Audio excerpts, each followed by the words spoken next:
Jane Eyre by Charlotte Brontë.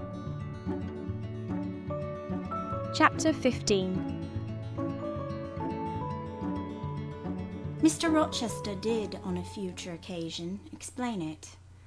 It was one afternoon when he chanced to meet me and Adele in the grounds, and while she played with Pilot and her shuttlecock, he asked me to walk up and down a long beech avenue within sight of her. He then said that she was the daughter of a French opera dancer, Céline Varens, towards whom he had once cherished what he called a grande passion. This passion Céline had professed to return with even superior ardour. He thought himself her idol, ugly as he was. He believed, as he said, that she preferred his tête d'athlète to the elegance of the Apollo Belvedere. And, Miss Eyre, so much was I flattered by this preference of the Gallic sylph for her British gnome, that I installed her in an hotel, gave her a complete establishment of servants, a carriage, cashmeres, diamonds, dentelles, etc. In short, I began the process of ruining myself in the received style, like any other spoony. I had not, it seems, the originality to chalk out a new road to shame and destruction, but trod the old track with stupid exactness not to deviate an inch from the beaten centre. I had, as I deserved to have, the fate of all other spoonies.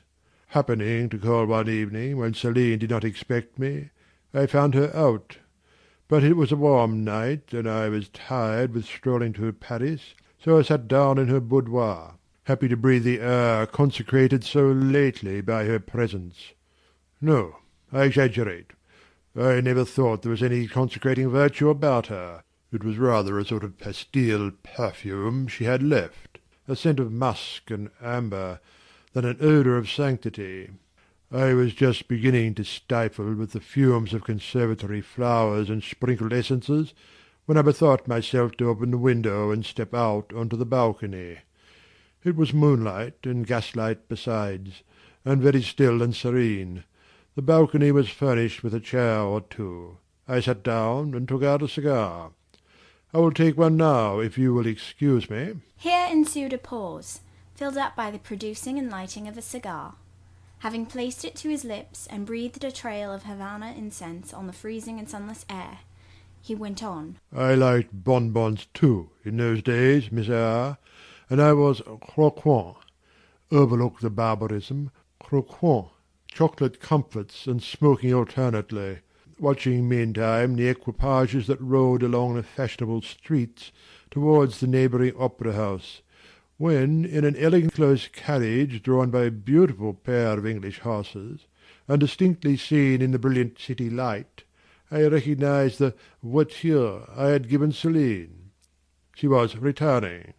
Of course my heart thumped with impatience against the iron rails I leant upon. The carriage stopped, as I had expected, at the hotel door. My flame, that is the very word for an opera innamorata, alighted, though muffled in a cloak, an unnecessary encumbrance, by the by, on so warm a June evening. I knew her instantly by her little foot, seen peeping from the skirt of her dress as she skipped from the carriage step. Bending over the balcony, I was about to murmur "Mon ange," in a tone, of course, which should be audible to the ear of love alone, when a figure jumped from the carriage after her, cloaked also. But that was a spurred heel which had rung on the pavement, and that was a hatted head which now passed under the arch porte-cochere of the hotel. You never felt jealousy, did you, Miss Eyre? Of course not. I need not ask you, because you never felt love. You have both sentiments yet to experience. Your soul sleeps. The shock is yet to be given which shall waken it. You think all existence lapses in as quiet a flow as that in which your youth has hitherto slid away. Floating on with closed eyes and muffled ears, you neither see the rocks bristling not far off in the bed of the flood, nor hear the breakers boil at their base. But I tell you, and you may mark my words, you will come some day to a craggy pass in the Channel, where the whole of life's stream will be broken up into whirl and tumult, foam and noise. Either you'll be dashed to atoms on crag points, or lifted up and borne on by some master wave into a calmer current, as I am now. I like this day, I like that sky of steel, I like the sternness and stillness of the world under this frost. I like Thornfield, its antiquity, its retirement, its old crow trees and thorn trees, its grey facade and lines of dark windows reflecting that metal welkin. And yet how long have I abhorred the very thought of it, shunned it like a great plague-house! How I do still abhor— He ground his teeth and was silent. He arrested his step and struck his boot against the hard ground. Some hated thought seemed to have him in its grip, and to hold him so tightly that he could not advance. We were ascending the avenue when he thus paused. The hall was before us. Lifting his eye to its battlements, he cast over them a glare such as I never saw before or since. Pain, shame, ire, impatience, disgust, detestation seemed momentarily to hold a quivering conflict in the large pupil dilating under his ebon eyebrow. Wild was the wrestle which should be paramount, but another feeling rose and triumphed. Something hard and cynical, self-willed and resolute. It settled his passion and petrified his countenance.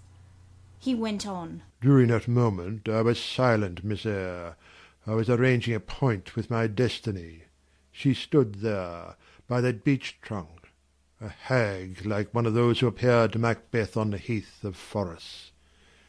"You like Thornfield?" she said, lifting her finger. And then she wrote in the air a memento, which ran in lurid hieroglyphics all along the house front, between the upper and lower row of windows. "Like it if you can. Like it if you dare." "I will like it," said I. "I dare like it." "And," he subjoined moodily, "I will keep my word. I will break obstacles to happiness, to goodness.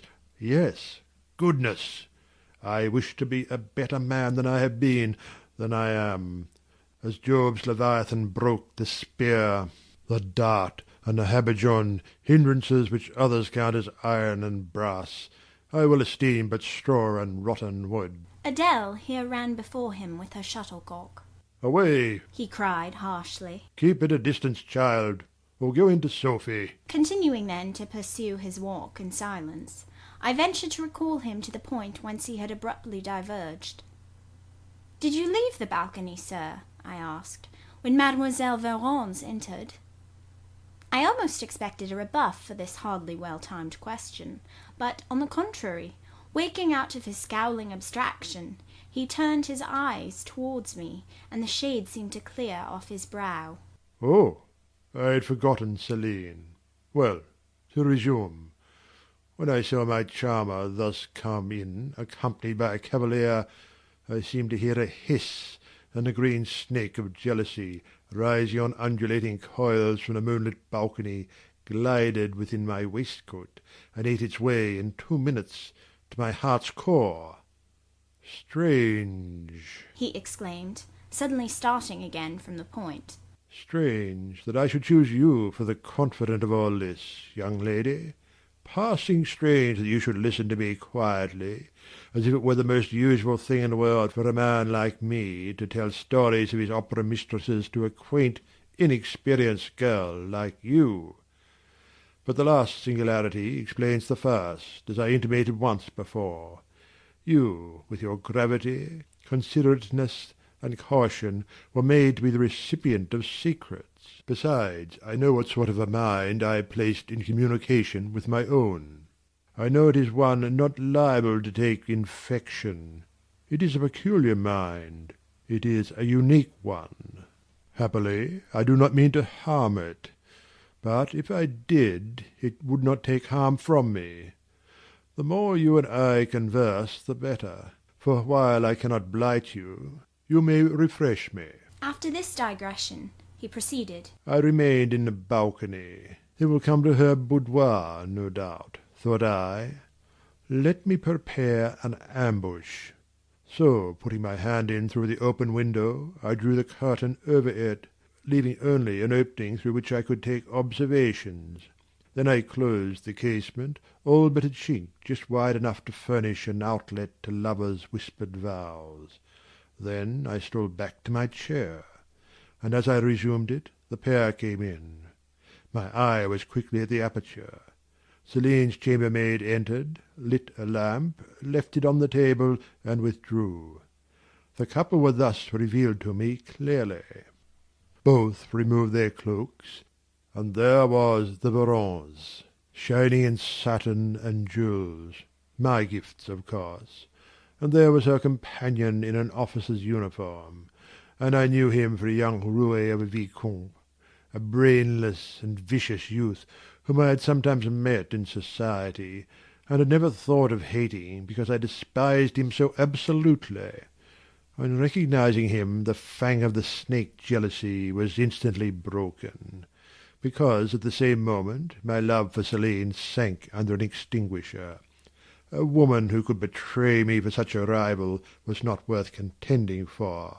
She deserved only scorn, less, however, than I, who had been her dupe. They began to talk. Their conversation eased me completely. Frivolous, mercenary, heartless, and senseless, it was rather calculated to weary than enrage a listener. A card of mine lay on the table. This, being perceived, brought my name under discussion.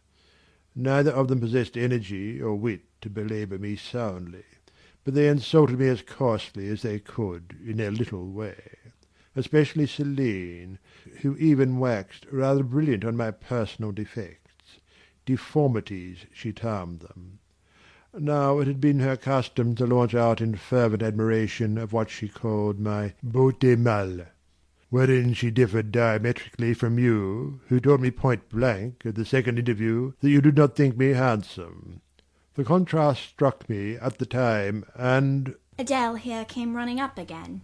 Monsieur, John has just been to say that your agent has called and wishes to see you. Ah, in that case I must abridge. Opening the window, I walked in upon them, liberated Celine from my protection, gave her notice to vacate her hotel, offered her a purse for immediate exigencies, disregarded screams, hysterics, prayers, protestations, convulsions, made an appointment with the Vicomte for a meeting at the Bois de Boulogne. Next morning I had the pleasure of encountering him. Left a bullet in one of his poor esulated arms, feeble as the wing of a chicken in the pip, and then thought I had done with the whole crew.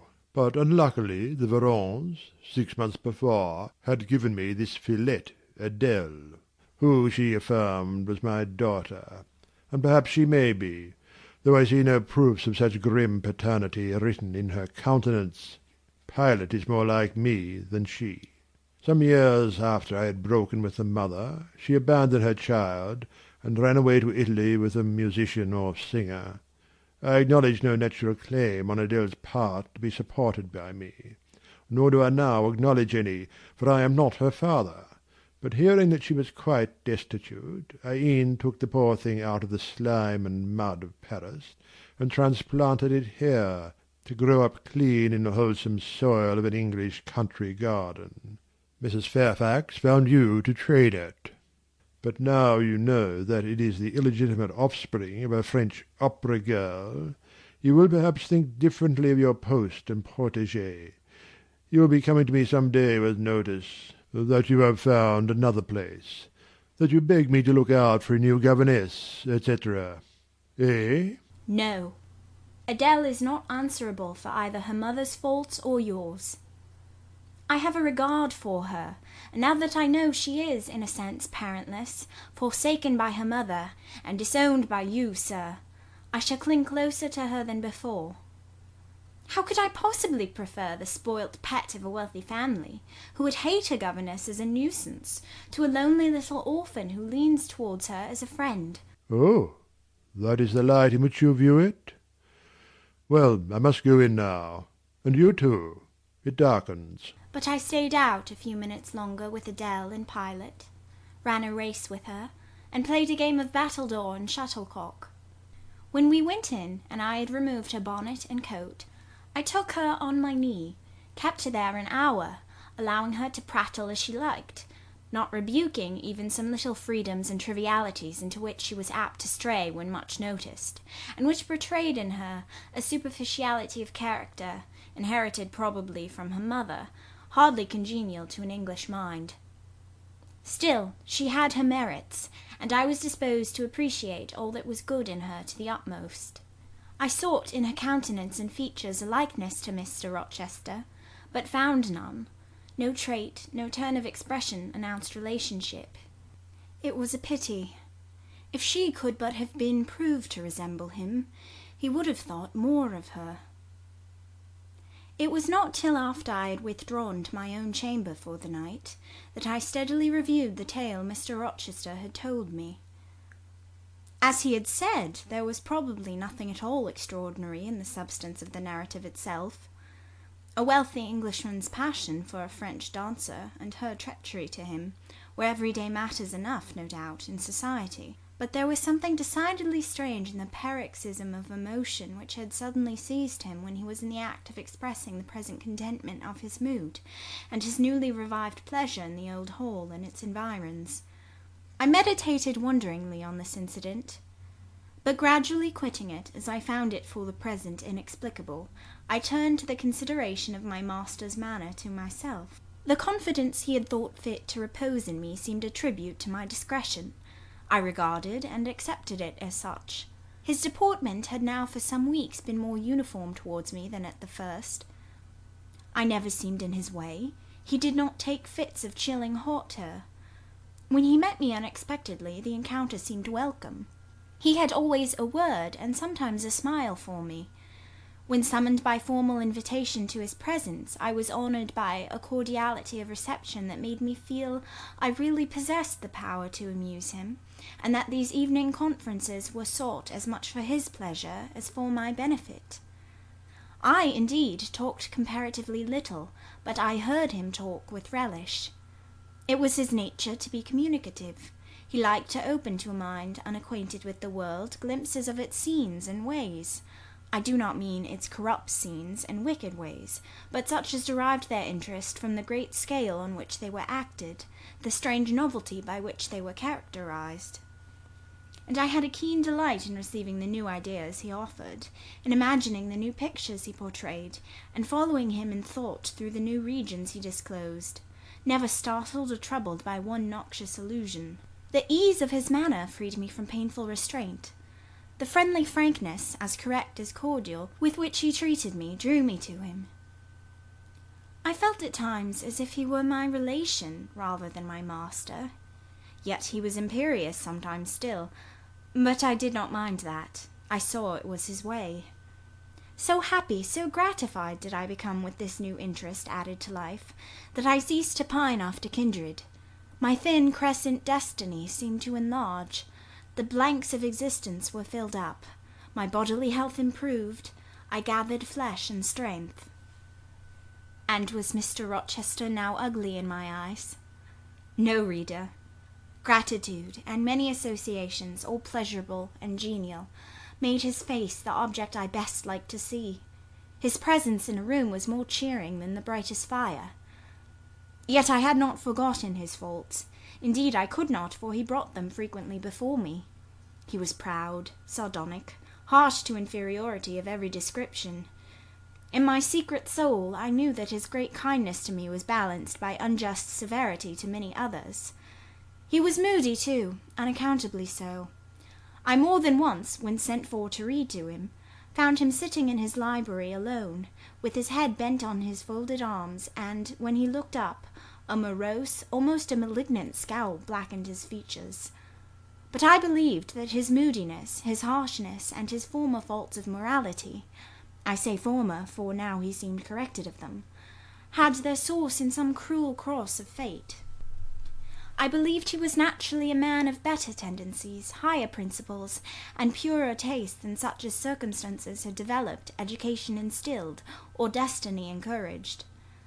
I thought there were excellent materials in him, though for the present they hung together somewhat spoiled and tangled. I cannot deny that I grieved for his grief, whatever that was, and would have given much to assuage it. Though I had now extinguished my candle and was laid down in bed, I could not sleep, for thinking of his look when he paused in the avenue, and told how his destiny had risen up before him and dared him to be happy at Thornfield. Why not? I asked myself. What alienates him from the house? Will he leave it again soon? Mrs. Fairfax said he seldom stayed here longer than a fortnight at a time, and he has now been resident 8 weeks. If he does go, the change will be doleful. Suppose he should be absent spring, summer, and autumn. How joyless sunshine and fine days will seem. I hardly know whether I had slept or not after this musing. At any rate, I started wide awake on hearing a vague murmur, peculiar and lugubrious, which sounded, I thought, just above me. I wished I had kept my candle burning. The night was drearily dark. My spirits were depressed. I rose and sat up in bed, listening. The sound was hushed. I tried again to sleep, but my heart beat anxiously. My inward tranquillity was broken. The clock far down in the hall struck 2. Just then it seemed my chamber door was touched, as if fingers had swept the panels in groping away along the dark gallery outside. I said, "Who is there?" Nothing answered.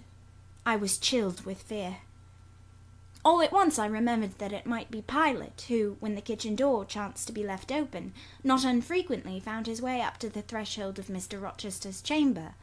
I had seen him lying there myself in the mornings. The idea calmed me somewhat. I lay down. Silence composes the nerves, and as an unbroken hush now reigned again through the whole house, I began to feel the return of slumber. But it was not fated that I should sleep that night. A dream had scarcely approached my ear when it fled affrighted, scared by a marrow-freezing incident enough. This was a demonic laugh, low, suppressed, and deep, uttered, as it seemed, at the very keyhole of my chamber door. The head of my bed was near the door, and I thought at first the goblin laugher stood at my bedside, or rather crouched by my pillow. But I rose, looked round, and could see nothing, while, as I still gazed, the unnatural sound was reiterated, and I knew it came from behind the panels. My first impulse was to rise and fasten the bolt. My next, again to cry out, "Who is there?" Something gurgled and moaned. Ere long, steps retreated up the gallery towards the 3rd-story staircase. A door had lately been made to shut in that staircase. I heard it open and close, and all was still. Was that Grace Poole? And is she possessed with the devil? Thought I. Impossible now to remain longer by myself. I must go to Mrs. Fairfax. I hurried on my frock and a shawl. I withdrew the bolt and opened the door with a trembling hand. There was a candle burning just outside, and on the matting in the gallery. I was surprised at this circumstance, but still more was I amazed to perceive the air quite dim, as if filled with smoke, and while looking to the right hand and left to find whence these blue wreaths issued, I became further aware of a strong smell of burning. Something creaked. It was a door ajar, and that door was Mr. Rochester's, and the smoke rushed in a cloud from thence. I thought no more of Mrs. Fairfax. I thought no more of Grace Poole, or the laugh. In an instant I was within the chamber. Tongues of flame darted round the bed. The curtains were on fire. In the midst of blaze and vapour, Mr. Rochester lay stretched, motionless, in deep sleep. "Wake! Wake!" I cried. I shook him, but he only murmured and turned. The smoke had stupefied him.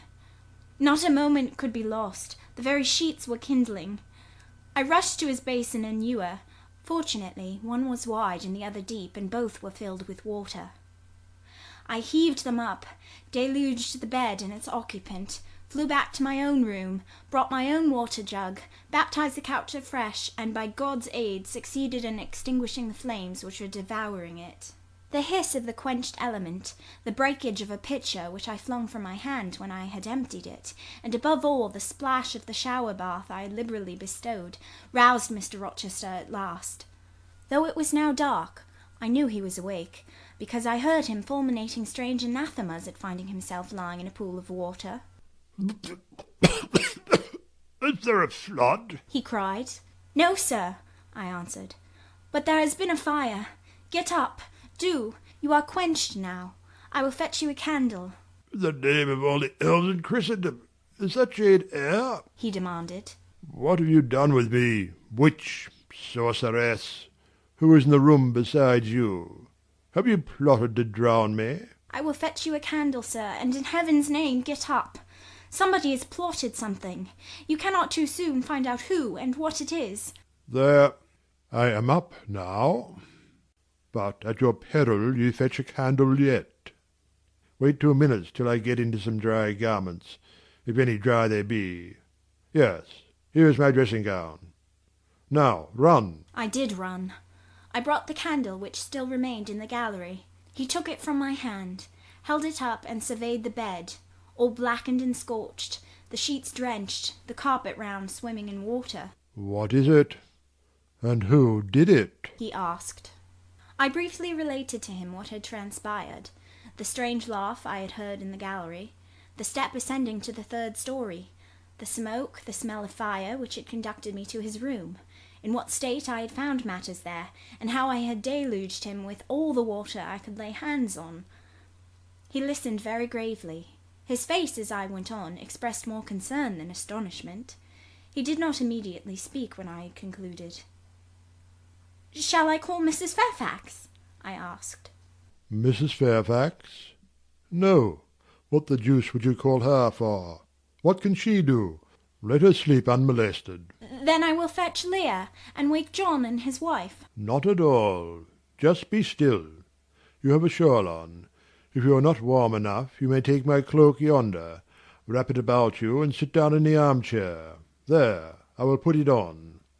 Now place your feet on the stool, to keep them out of the wet. I am going to leave you a few minutes. I shall take the candle. Remain where you are till I return. Be as still as a mouse. I must pay a visit to the 2nd story. Don't move, remember, or call anyone. He went. I watched the light withdraw. He passed up the gallery very softly, unclosed the staircase door with as little noise as possible, shut it after him, and the last ray vanished. I was left in total darkness. I listened for some noise, but heard nothing. A very long time elapsed. I grew weary. It was cold, in spite of the cloak, and then I did not see the use of staying, as I was not to rouse the house. I was on the point of risking Mr. Rochester's displeasure by disobeying his orders, when the light once more gleamed dimly on the gallery wall, and I heard his unshod feet tread the matting. I hope it is he, thought I, and not something worse. He re-entered, pale and very gloomy. I have found it all out, said he, setting his candle down on the washstand. It is as I thought. How, sir? He made no reply, but stood with his arms folded, looking on the ground. At the end of a few minutes he inquired in rather a peculiar tone. I forget whether you said you saw anything when you opened your chamber door. No, sir, only the candlestick on the ground. But you heard an odd laugh? You have heard that laugh before, I should think, or something like it. Yes, sir. There is a woman who sews here called Grace Poole. She laughs in that way. She is a singular person. Just so. Grace Poole. You have guessed it. She is, as you say, singular. Very. Well, I shall reflect on the subject. Meantime, I am glad that you are the only person, besides myself, acquainted with the precise details of tonight's incident. You are no talking fool. Say nothing about it. I will account for this state of affairs. Pointing to the bed. But now, return to your own room. I shall do very well on the sofa in the library for the rest of the night. It is near 4. In 2 hours the servants will be up. Good night, then, sir, said I, departing. He seemed surprised, very inconsistently so, as he had just told me to go. What? He exclaimed. Are you quitting me already, and in that way? You said I might go, sir. But not without taking leave, not without a word or two of acknowledgment and goodwill, not, in short, in that brief dry fashion. Why, you have saved my life, snatched me from a horrible and excruciating death, and you walked past me as if we were mutual strangers. At least shake hands." He held out his hand. I gave him mine. He took it first in one, then in both his own. "You have saved my life. I have a pleasure in owning you so immense a debt. I cannot say more. Nothing else that has being would have been tolerable to me in the character of creditor for such an obligation. But you, it is different. I feel your benefits no burden, Jane." He paused, gazed at me. Words almost visible trembled on his lips, but his voice was checked. "Good night again, sir. There is no debt, benefit, burden, obligation in the case," "I knew," he continued, "you would do me good in some way at some time. I saw it in your eyes when I first beheld you. That expression and smile did not—" Again he stopped. "Did not," He proceeded hastily. "strike the light to my very inmost heart so for nothing. People talk of natural sympathies. I have heard of good genii. There are grains of truth in the wildest fable. My cherished preserver, good night." Strange energy was in his voice, strange fire in his look. "I am glad I happened to be awake," I said, and then I was going. "What? You will go?" "I am cold, sir." "Cold? Yes, and standing in a pool. Go then, Jane, go." But he still retained my hand, and I could not free it. I bethought myself of an expedient. "I think I hear Mrs. Fairfax move, sir," said I. "Well, leave me." He relaxed his fingers, and I was gone. I regained my couch, but never thought of sleep. Till morning dawned, I was tossed on a buoyant but unquiet sea, where billows of trouble rolled under surges of joy. I thought sometimes I saw beyond its wild waters a shore, sweet as the hills of Beulah, and now and then a freshening gale, wakened by hope, bore my spirit triumphantly towards the bourne. But I could not reach it, even in fancy. A counteracting breeze blew off land, and continually drove me back. Sense would resist delirium, judgment would warn passion. Too feverish to rest, I rose as soon as day dawned. End of chapter 15.